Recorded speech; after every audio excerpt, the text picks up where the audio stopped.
여러분 안녕하세요. 전공역사 스누팀의 김정현입니다. 자, 오늘은 이제 우리가 봐야 될 전공도서에 대해서 소개를 좀 드리려고 나왔는데요. 우리가 항상 말하는 책들이 있죠. 이 책은 꼭 보고 가자.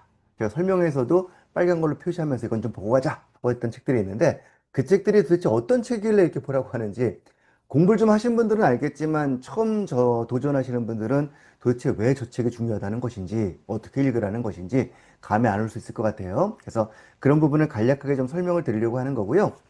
일단 필독편과 참고편을 나눠서 두 편으로 진행을 할 겁니다. 필독편에서는 꼭 읽어야 될 책이겠죠? 한 세 권 정도 소개를 드리고요. 그 다음에 참고편에서는 그 외 몇 개 도서를 좀 더 소개를 드리도록 할게요. 첫 번째 책은 여기 있는 역사교육의 이론이라고 하는 이 책입니다. 자, 많이 보셨죠? 이론이란 책. 이 책이 2009년에 나온 책인데 사실 이 책은 요것만으로 끝나는 게 아니라 요거와 요거 두 권이 세트예요. 이론과 실제 나눠져 있는 책이고 실제 요 책들의 기본서, 기본 뿌리가 된 책이 이 책이고요. 그건 다음 시간에 말씀드릴 겁니다. 또 이거의 뿌리가 된 책이 이 책이에요. 그러니까 97년에 나온 이 책을 바탕으로 좀 모아서 다시 정리한 책이 이 책이고 정돈을 했습니다만 네 분 쌤이 열심히 쓰셔서 참 잘 쓴 책이거든요. 잘 썼습니다만 좀 표현이 좀 어렵기도 하고 그다음에 좀 체계화가 덜 돼 있다라는 판단에 이걸 둘로 나눠 가지고 조금 더 필진들도 보강이 되고 당대 최고의 이제 우리 역사교육 이론의 1세대쯤 되시는 선생님들께서 1세대라 그러면 좀 그 전분들 계시니까 2세대쯤 되겠습니다. 그분들께서 나눠 가지고 잘 정리한 책이 두 권의 책입니다. 꼭 보셨으면 좋겠고요. 이런 책의 경우에는 양호한, 이영효, 김한종, 정선영, 송상헌 다섯 분이 쓰셨는데 맨 첫 장이 양호한 쌤이 쓰신 역사교육학이란 무엇인가라는 겁니다. 역사교육학, 역사교과학이란 무엇인가라는 거에 대해서 왜 역사교육이며 이게 일반적인 학문과 역사 플러스 교육과 다른 점은 무엇인가? 그 다음에 그 기본적인 사고 체계로서 교수 내용 지식이 무엇인가 이런 것들을 좀 정리한 파트거든요.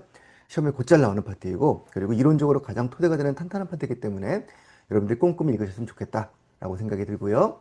그 다음에 두 번째 파트는 역사학과 역사교육이라 그래가지고 역사학의 사학사 부분하고 역사교육사 부분이라고 보시면 되겠습니다.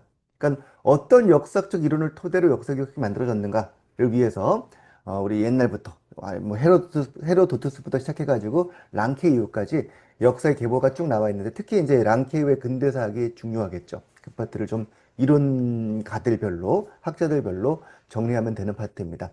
내용이 어렵진 않고요. 대신에 좀 양이 있기 때문에 여러분들이 학자별로 체계적으로 정리만 잘 하신다면 충분히 뭐 커버할 수 있는 그런 파트입니다. 초심자들께서는 먼저 한번 쭉 읽어보시는 정도로 감을 잡으면 좋겠고 세부적인 내용들은 나중에 조금 더 추가하면서 암기를 도모하시면 되겠습니다. 그 다음에 이제 핵심적인 파트가 3장과 4장이에요.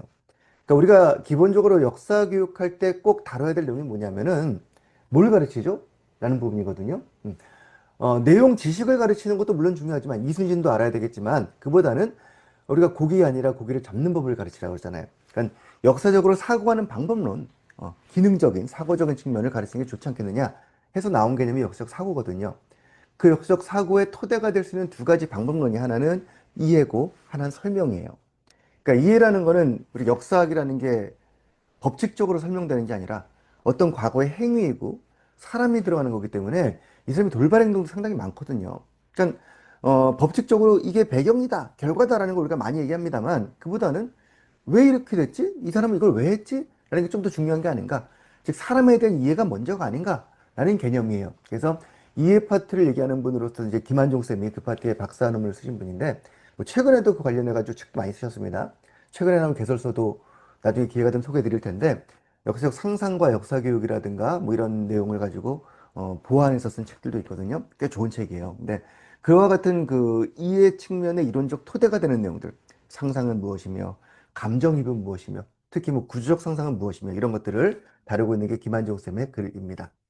그리고 설명 파트는 방금 전에 말했던 과학적 측면들. 그러니까 아무리 그래도 우리가 갑신정변 그러면은 항상 배경, 경과, 결과 말하잖아요. 그래서 인과성에 대한 걸 다루고 있는 게 설명 파트인데 그걸 정수영 쌤이 역시 마찬가지 박사 논문을 그쪽으로 받으신 분입니다. 그래서 이 파트 가지고 아주 체계적으로 아주 깔끔하게 정리가 되어 있기 때문에 한종 쌤과 선영 쌤의 글을 가지고 우리는 이해와 그다음에 설명이라는 두 파트를 정리해 볼 수가 있을 거고요. 요거를 가지고 이제 마지막 5장에서 다룬 게 역사적 사고예요. 송상호 쌤이 쓰신 건데 사고에 대한 논의는 제일 깊고 역사 교육의 거의 본질입니다. 그렇기 때문에 그것만 해도 상당히 할 말이 많아요. 이 책에서는 그 모든 사고와 관련된 이론 체계를 다 다루는 것이 아니라 뭐 최근에 리젠이라든가 리라든가 쉐이셔스라든가 이런 걸 다룬 게 아니라 역사적 사고 과연 일반적 사고가 뭐가 다른가? 영역 고유인지론과 영역 중립인지론을 나눠가지고 삐아제 인지발달론에 대해서 역사 사고도 비슷하게 발전하는 것이냐 아니면 별도로 가는 것이냐 이걸 이제 중점적으로 다뤄서 이론적 토대를 만든 글이 이 글 되겠습니다. 그리고 사고의 종류가 설명이 되어 있고요. 그러니까 이 책은 그러니까 이론이란 책은요.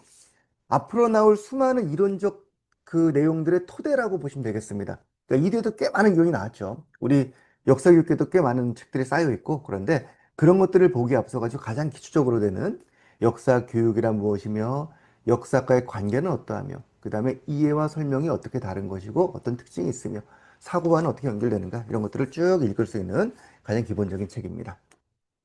그다음에 두 번째 책은 내용과 방법이라는 책인데요. 방법론이죠. 방법론이죠. 그러니까 어떻게 가르칠 것이냐라는 목표, 내용, 교재, 방법, 평가를 다루고 있는 책입니다. 이 책이 좀 먼저 나왔어요.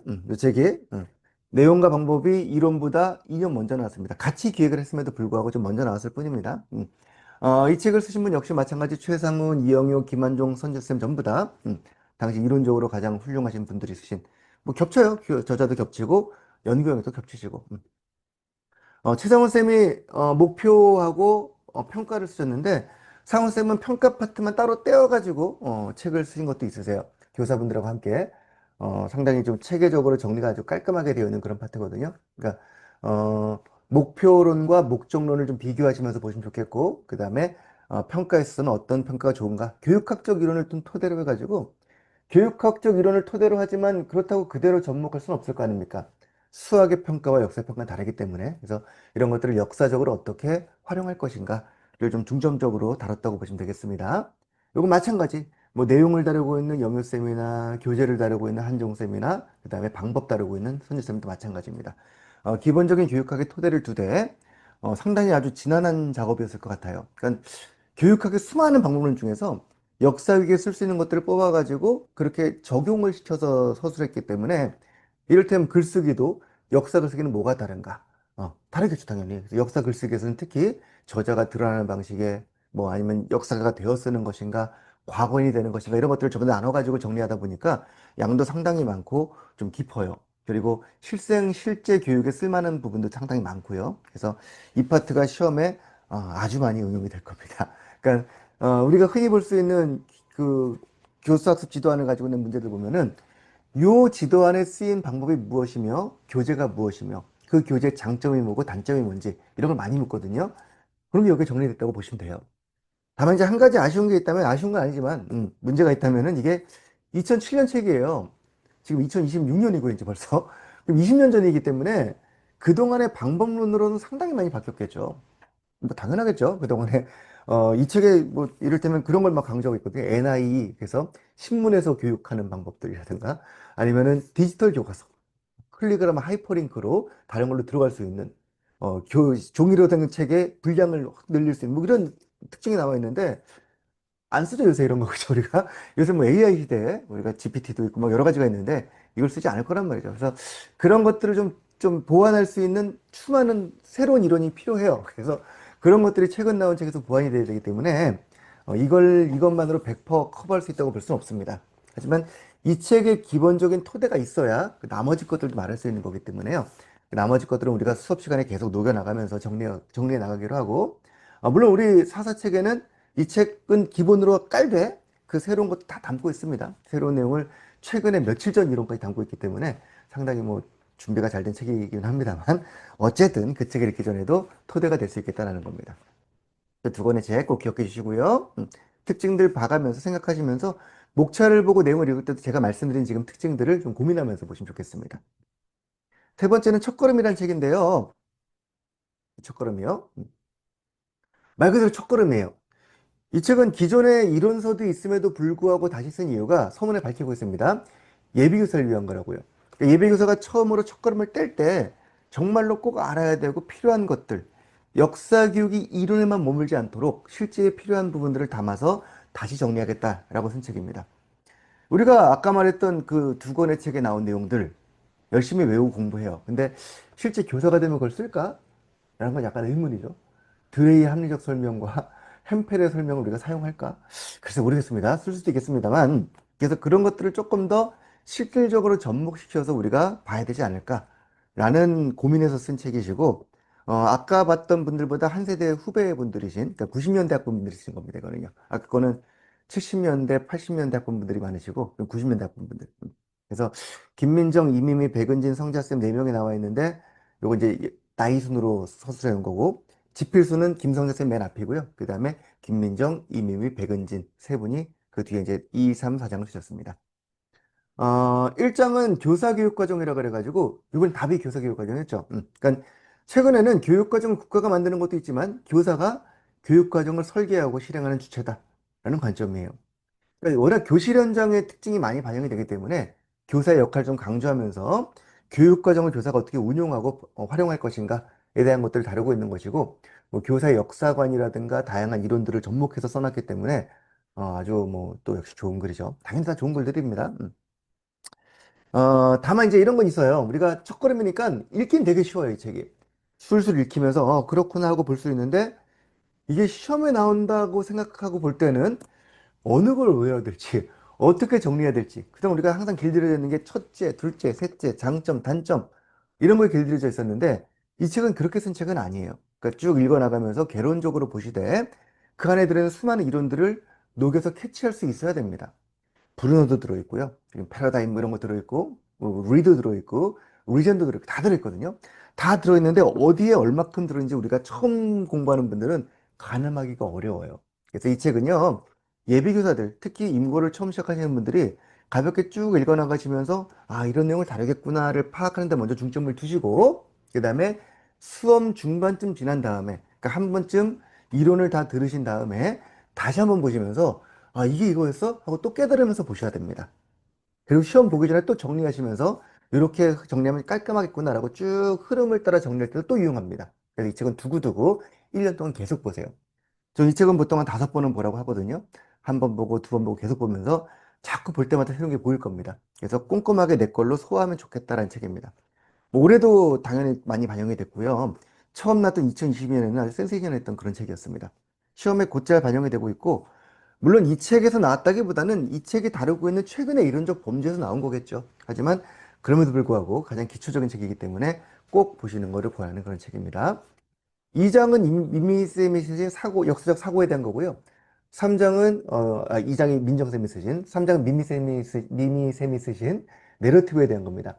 실제 역사적 사고와 내러티브 두 개가 역사적의 양 날개거든요. 그 두 개 이론적으로 잘 콜라보가 되어 있고 상당히 아주 잘 짜여진 정말 이 책 공 많이 들여서 쓴 책이에요. 몇 년 동안 계속 토론도 하시고 얘기도 하시고 하면서 서로 간에 이것도 맞추시고 그러면서 1장부터 4장까지 네 분이 쓰셨지만 한 장처럼 한 권처럼 읽히게 쓴 책이기도 합니다. 앞서 본 책들은 물론 그것도 노력을 많이 했지만 좀 분절적인 측면이 있는데요. 이 책은 그렇지가 않아요. 그래서 그렇게 쓴 책이라는 거 좀 참고하고 보시면 좋겠고요. 4장에 있는 내용은 역사 교수법에 대한 건데 우리 은진쌤은 평가원에 계신 분이거든요. 지금도. 그러니까 평가원에서 되게 실무적으로 밝으신 분이고 최근 개설서에도 많이 이름이 등장하는 그런 분이세요. 그래서 방법론으로서 정리도 잘 돼 있고 그다음에 어떻게 하는 게 정말 역사에 가르칠 수 있는 것인가 라는 걸 다루고 있는 그런 파트입니다. 꼭 한번 읽어보시길 권합니다. 이렇게 세 권의 책을 필독서로 좀 소개를 드릴 거고요. 그러니까 처음 준비하시는 분들 이 책으로 먼저 맛을 보시고 그 다음에 이 두 권의 책을 체계적으로 좀 읽어 나가시고 그리고 마지막에 또 한번 이 책으로 마무리하시고 그리고 계속 반복하시면 좋겠습니다.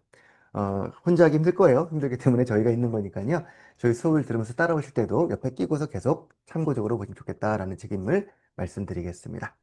자, 이상으로 1부 마치고요. 2부에서는 필독서 말고 우리가 보충으로 볼 만한 책들 좀 더 소개해 드리도록 하겠습니다. 고맙습니다.